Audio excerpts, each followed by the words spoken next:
ఐగిరి నందిని నందితమేదిని విశ్వవినోదిని నందినుతే గిరివరవింద్య శిరోదిని వాసిని విష్ణు విలాసిని జిష్ణునుతే భగవతి హేసితి కంఠ కుటుంబిని భూరి కుటుంబిని భూరి కృతే జయ జయ హే మహిషాసురమర్దిని రమ్యకపర్దిని శైలసుతే.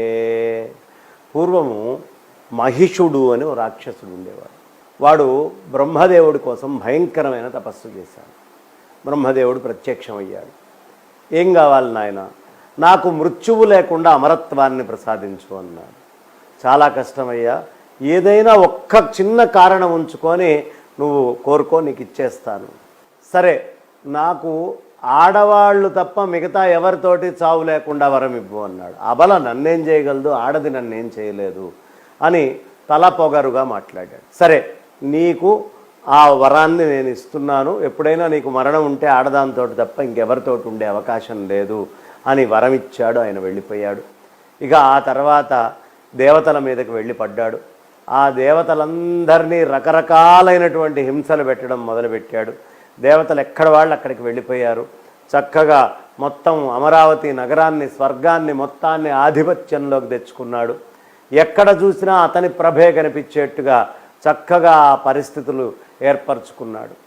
ఈ ఏర్పరచుకొని అందరినీ ఏడిపిస్తున్నటువంటి ఇతన్ని ఏ విధంగా నిర్జించాలి అని బ్రహ్మదేవుడి దగ్గరికి వెళ్ళారు. పరమేశ్వరుడు విష్ణువు అందరూ కలిసి ఒకసారి నిర్ణయించుకున్నారు. ఓహో, వీణ్ణి నిర్జించాలంటే అంత శక్తి గల స్త్రీ రావాలి, మనందరినీ మించినటువంటి శక్తి రావాలి అని అనుకున్నారు. వెంటనే అలా విష్ణుమూర్తి వారు కూర్చున్నారు. ఆయన శరీరంలోంచి ఒక శ్యామల వర్ణంలో తేజస్సు బయటికి వచ్చింది, నీలవర్ణంలో.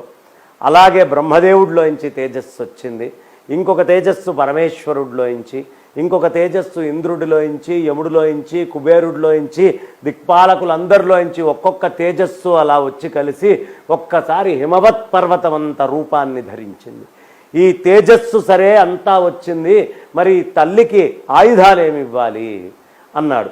ఇంద్రుడు ఐంద్రేయాస్త్రాన్ని ఇచ్చాడు, పరమేశ్వరుడు శూలాన్ని ఇచ్చాడు, మహావిష్ణువు చక్రాన్ని ఇచ్చాడు, ఆయన కమండలాది శక్తుల్ని మొత్తాన్ని కూడా బ్రహ్మదేవుడు ఇచ్చేశాడు. ఇక కౌబేరికాస్త్రం, ఆగ్నేయాస్త్రం, వారుణాస్త్రం, ఇట్లా దేవతలు ఎంతమంది ఉన్నారో ఆ అందరూ పాశముతోటి సహా, యముడు పాశముతోటి సహా మొత్తం అన్ని అస్త్రాలు ఆ శక్తికి ఇచ్చారు. ఆ శక్తిని చూసి, అమ్మాయిగా నువ్వే దిక్కు మాకు, ఇంతమంది దేవతల శక్తి ఏకమైతే ఉన్నటువంటి స్వరూపము నువ్వు అని మహిషాసురమర్దిని రూపంగా ఇవాళ మనం కొలుచుకునేటువంటి తల్లిని చాలా అందంగా అద్భుతంగా ఇచ్చేస్తారు. ఇవాళ రోజున ముక్కు పొడుము రంగు చీర ఏదైతే ఉంటుందో ఆ చీర, ఆ ముక్కుపొడి రంగుతోటి బ్రౌన్ కలర్ లేదు కొంచెం ఎరుపుగా ఉండేటటువంటి చీరని కట్టి అమ్మవారిని అలంకరిస్తారు విశేషంగా. దీంతో పాటుగా అమ్మవారిని వాళ్ళ నల్ల కలువలతో చాలా విశేషంగా పూజ చేస్తారు. ఈ గారెలు, పానకము, వడపప్పు, చింతపండు, పులిహోర వీటిని నైవేద్యంగా తీసుకొని పెట్టాలి. ఇక దేవతలందరూ ప్రార్థించారమ్మా, మా శక్తులు మేము అన్నీ కూడా మీకు అర్పించాము, నువ్వే మాకు దిక్కు, నువ్వు తప్ప మాకు ఇంకొక దిక్కు లేదు లేదు లేదు అని పాదాల మీద పడి ప్రార్థిస్తే ఆ అమ్మవారు అప్పుడు మహిషాసురుడితోటి మీకు వచ్చిన భయం ఏమీ లేదు అని ఆ తల్లి మహిషాసుర మర్దనిగా చక్కగా మహిషాసురుణ్ణి మర్దించినటువంటి తల్లిగా చాలా కీర్తికెక్కి అలా ఆ రూపంలో ఇవాల్టి రోజున అలంకరించబడుతుంది. ఈ మహిషాసురుడి యొక్క మర్దనలో చాముండా అమ్మవారి యొక్క పాత్ర చాలా విశేషంగా మనకి చెప్తూ ఉంటారు. కాబట్టి అలాంటి ఆ అమ్మవారి యొక్క శోభస్కరమైనటువంటి మహాశక్తివంతమైనటువంటి రూపాన్ని ఇవాళ మనం అనుగ్రహిద్దాం.